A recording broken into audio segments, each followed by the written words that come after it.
ಸ್ನೇಹಿತರೆ ನಮಸ್ಕಾರ. SRBI ಮತ್ತೊಂದು ವಿಡಿಯೋಗೆ ಸ್ವಾಗತ ಸುಸ್ವಾಗತ ಅಂತ ಹೇಳ್ತಾ, ಸ್ನೇಹಿತರೆ ಇವತ್ತಿನ ವಿಡಿಯೋದಲ್ಲಿ ವಿದ್ಯಾನಿಧಿ ನಿರುದ್ಯೋಗ ಭತ್ಯೆ ಯಾರಿಗೆ ಎಷ್ಟು, ಹಾಗಿದ್ರೆ ಯುವ ನಿಧಿ ಯೋಜನೆ ಯಾರಿಗೆಲ್ಲ ಸಿಗುತ್ತೆ ಅದರ ಬಗ್ಗೆ ಸಂಪೂರ್ಣವಾದ ಮಾಹಿತಿನ ತಿಳಿಸ್ಕೊಡ್ತೀನಿ. ಸ್ನೇಹಿತರೆ ಅದಕ್ಕಿಂತ ಮುಂಚೆ ನೀವು ನಮ್ಮ SRBI ಯೂಟ್ಯೂಬ್ ಚಾನಲ್ಗೆ ಹೊಸಬರಾಗಿದ್ದರೆ ಸಬ್ಸ್ಕ್ರೈಬ್ ಮಾಡ್ಕೊಳ್ಳಿ. ಪಕ್ಕದಲ್ಲಿರೋ ಬೆಲ್ ಐಕನ್ನ ಪ್ರೆಸ್ ಮಾಡೋದ್ರಿಂದ ನಾವು ಪ್ರತಿಯೊಂದು ಇಂಟ್ರೆಸ್ಟಿಂಗ್ ವಿಡಿಯೋನಾಗುತ್ತೆ ನಿಮ್ಮ ಯೂಟ್ಯೂಬ್ ನೋಟಿಫಿಕೇಷನಲ್ಲಿ ಬರುತ್ತೆ ಅಂತ ಹೇಳ್ತಾ, ಸ್ನೇಹಿತರೆ ಈ ವಿಡಿಯೋನ ಸ್ಟಾರ್ಟ್ ಮಾಡೋಣ ಬನ್ನಿ. ಸ್ನೇಹಿತರೆ ಯುವ ನಿಧಿ ಅನ್ನೋದು ನಿರುದ್ಯೋಗರಿಗೆ ಭತ್ಯೆ ಸಲುವಾಗಿ ಸರ್ಕಾರ ಈ ಯೋಜನೆಯನ್ನು ಜಾರಿಗೆ ತಂದಿಲ್ಲ ಅಂತ ಹೇಳ್ಬೋದು. ಇವತ್ತಿನ ದಿನ ಅಂದರೆ ಡಿಸೆಂಬರ್ 26 ಮಧ್ಯಾಹ್ನ 1:30ಕ್ಕೆ ಸ್ಟಾರ್ಟ್ ಆಗಲಿದೆ. ಹಾಗಾದರೆ ಪದವೀಧರರಿಗೆ ಪ್ರತಿ ತಿಂಗಳು 3,000 ರೂಪಾಯಿ ಮತ್ತು ಡಿಪ್ಲೊಮಾ ಪದವೀಧರರಿಗೆ ಪ್ರತಿ ತಿಂಗಳಿಗೆ 15 ರೂಪಾಯಿ ಭತ್ಯೆಯನ್ನು ಕೊಡ್ತಲಾಗಿದೆ ಹೇಳ್ಬೋದು. ಹಾಗಿದ್ರೆ ಎಲ್ಲಿವರೆಗೆ ಸಿಗಲಿದೆ ಭತ್ಯೆ? 2 ವರ್ಷದವರೆಗೆ ಅಥವಾ ಉದ್ಯೋಗ ಸಿಗುವವರೆಗೆ ನಿಮಗೆ ಈ ಭತ್ಯೆ ಸರ್ಕಾರದಿಂದ ನೇರವಾಗಿ ನಿಮ್ಮ ಬ್ಯಾಂಕ್ ಅಕೌಂಟ್ಗೆ ಜಮೆ ಆಗುತ್ತೆ ಅಂತ ಹೇಳ್ಬೋದು. ಹಾಗಿದ್ರೆ ಯುವ ನಿಧಿ ಯೋಜನೆಗೆ ಬೇಕಿರುವ ದಾಖಲಾತಿಗಳೇನು? ಇದಕ್ಕೆ ಪದವಿ ಮತ್ತು ಡಿಪ್ಲೊಮಾ ಪ್ರಮಾಣ ಪತ್ರ ಬೇಕಾಗುತ್ತದೆ. ಅದರ ಜೊತೆಗೆ ಕರ್ನಾಟಕದಲ್ಲಿ ಕನಿಷ್ಠ 6 ವರ್ಷ ವಾಸವಿರುವ ದಾಖಲಾತಿಗಳು ನಿಮ್ಮ ಹತ್ರ ಬೇಕಾಗುತ್ತವೆ. ಡಿಸೆಂಬರ್ 26ರಿಂದ ಸೇವಾ ಸಿಂಧು ಪೋರ್ಟಲ್ ಮೂಲಕ ಈ ಯೋಜನೆಗೆ ಅರ್ಜಿನ ಸಲ್ಲಿಸಬಹುದು. ಹಾಗಿದ್ದರೆ ರಾಜ್ಯದ ನಿರುದ್ಯೋಗಿ ಪದವೀಧರರಿಗೆ ನಿರುದ್ಯೋಗ ಭತ್ಯೆ ನೀಡುವ ಯೋಜನೆ ಆಗಿದ್ದು, ಯಾರು ಅರ್ಹರು ಮತ್ತು ಯಾರು ಅನರ್ಹರು?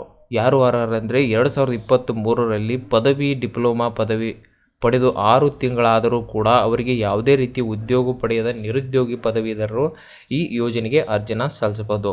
ನಂತರ ಯಾರು ಅನರ್ಹರು? ಸರ್ಕಾರಿ ಆಗಿರ್ಬೋದು, ಸರ್ಕಾರಿ ಅನುದಾನಿತ ಸಂಸ್ಥೆ ಆಗಿರ್ಬೋದು, ಖಾಸಗಿ ವಲಯದ ಉದ್ಯೋಗ ಹೊಂದಿರುವ ಅಭ್ಯರ್ಥಿಗಳು, ಅದರ ಜೊತೆಗೆ ಸ್ವಯಂ ಉದ್ಯೋಗ ಹೊಂದಿರುವ ಅಭ್ಯರ್ಥಿಗಳು, ಅದರ ಜೊತೆ ವಿದ್ಯಾಭ್ಯಾಸವನ್ನು ಮುಂದುವರಿಸಿದ ಅಭ್ಯರ್ಥಿಗಳು ಯಾವುದೇ ರೀತಿ ಯುವ ನಿಧಿ ಅರ್ಜಿ ಸಲ್ಲಿಸಲು ಅನರ್ಹರಾಗಿರುತ್ತಾರೆ. ಅಂಥವರು ಈ ಅರ್ಜಿನ ಸಲ್ಲಿಸಲಿಕ್ಕೆ ಬರಲ್ಲ. ಈಗಾಗಲೇ ಹೇಳಿರುವ ಪ್ರಕಾರ ಯುವ ನಿಧಿ ಅರ್ಜಿ ಸಲ್ಲಿಸಲು ಡಿಸೆಂಬರ್ 26, 2023ರಿಂದ ಅರ್ಜಿ ಪ್ರಾರಂಭವಾಗುತ್ತಿದ್ದು, ಯುವ ನಿಧಿ ಯೋಜನೆ ಜಾರಿ ಯಾವಾಗ? ಜನವರಿ 2024ರಿಂದ ಯುವ ನಿಧಿ ಯೋಜನೆಗೆ ಜಾರಿಯಾಗಲಿದೆ ಕೂಡ. ಸೊ ಪ್ರತಿ ತಿಂಗಳು ಕೂಡ ನಿಮಗೆ ನಿರುದ್ಯೋಗಿ ಭತ್ಯೆಯಾಗಿ ಡಿಗ್ರಿ ಆದವರಿಗೆ 3,000, ಅದ್ರ ಜೊತೆ ಡಿಪ್ಲೊಮಾ ಡಿಗ್ರಿ ಆದವರಿಗೆ ಪ್ರತಿ ತಿಂಗಳು 15 ರೂಪಾಯಿ ಭತ್ಯೆ ಅಂತ ಸರ್ಕಾರದಿಂದ ನೇರವಾಗಿ ಆ ಫಲಾನುಭವಿಯ ಬ್ಯಾಂಕ್ ಅಕೌಂಟ್ಗೆ ಏನಾಗುತ್ತೆ ಜಮೆ ಆಗುತ್ತೆ ಅಂತ ಹೇಳ್ಬೋದು. ಸೊ ಅರ್ಜಿ ಸಲ್ಲಿಕೆಯಲ್ಲಿ ಕರ್ನಾಟಕ ಸರ್ಕಾರದ ಸೇವಾ ಸಿಂಧು ಪೋರ್ಟಲ್ ಮೂಲಕವೇ ನೀವು ಅರ್ಜಿನ ಸಲ್ಲಿಸಬೇಕಾಗುತ್ತೆ. ಗ್ರಾಮೀಣ ಪ್ರದೇಶ ಆಗಿದ್ದರೆ ಗ್ರಾಮ ಒನ್ ಕೇಂದ್ರದಲ್ಲಿ ಮತ್ತು ಸಿಟಿ ಪಟ್ಟಣ ಪ್ರದೇಶದಲ್ಲಿ ಆಗಿದ್ದರೆ ಕರ್ನಾಟಕ ಒಂದು ಸೇವಾ ಕೇಂದ್ರದಲ್ಲಿ ಹೋಗಿ ಅರ್ಜಿ ಸಲ್ಲಿಸಿ ಇದರ ಲಾಭವನ್ನು ಪಡೆದುಕೊಳ್ಬೋದು. ಹಾಗಿದ್ರೆ ಮೊದಲಿಗೆ ಸೇವಾ ಸಿಂಧು ಪೋರ್ಟಲ್ನ ಓಪನ್ ಮಾಡ್ಕೊಳ್ತೀರಾ. ಅದರಲ್ಲಿ ಯುವ ನಿಧಿ ಅಂತ ಟೈಪ್ ಮಾಡ್ಕೊಳ್ಬೇಕು. ಯುವ ನಿಧಿ ಅಂತ ಟೈಪ್ ಮಾಡಿದಾಗ ಯುವ ನಿಧಿ ಯೋಜನೆಗೆ ಅರ್ಜಿ ಸಲ್ಲಿಸಲು ಇಲ್ಲಿ ಕ್ಲಿಕ್ ಮಾಡಿದಾಗ ಇಲ್ಲಿ ನಿಮಗೆ ಒಂದು ಪಾಪಪ್ ಓಪನ್ ಆಗುತ್ತೆ. Online registration for Yuva Nidhi scheme will be available from 26 December 2023 ಅಂತ ಕೊಟ್ಟಿದ್ದಾರೆ. ಅಂದರೆ ಮಧ್ಯಾಹ್ನ 1:30ಕ್ಕೆ ಯುವ ನಿಧಿ ಯೋಜನೆಗೆ ಅರ್ಜಿ ಸಲ್ಲಿಸಲು ನೋಂದಣಿ ಸ್ಟಾರ್ಟ್ ಆಗಲಿದೆ ಅಂತ ಹೇಳ್ಬೋದು.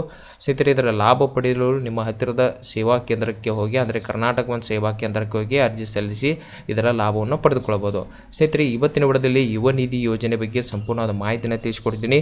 ಈ ಯೋಜನೆ ಬಗ್ಗೆ ನಿಮಗೆ ಹೆಚ್ಚಿನ ಮಾಹಿತಿ ಏನಾದರೂ ಬೇಕಾದರೆ ಕಮೆಂಟ್ ಮೂಲಕ ಕೂಡ ಕೇಳಬಹುದು. ಈ ವಿಡಿಯೋ ನಿಮಗೆ ಇಷ್ಟವಾಗಿದ್ದರೆ ಲೈಕ್ ಮಾಡಿ, ಸಬ್ಸ್ಕ್ರೈಬ್ ಮಾಡಿ, ತಪ್ಪದೆ ತಮ್ಮ ಬಂಧು ಮಿತ್ರರಿಗೆ ಶೇರ್ ಮಾಡಿ ಅಂತ ಹೇಳ್ತಾ, ಅಲ್ಲಿವರೆಗೆ ಮುಂದಿನ ವಿಡಿಯೋದಲ್ಲಿ ಭೇಟಿ ಆಗ್ತೀನಿ. ಜೈ ಹಿಂದ್, ಜೈ ಕರ್ನಾಟಕ.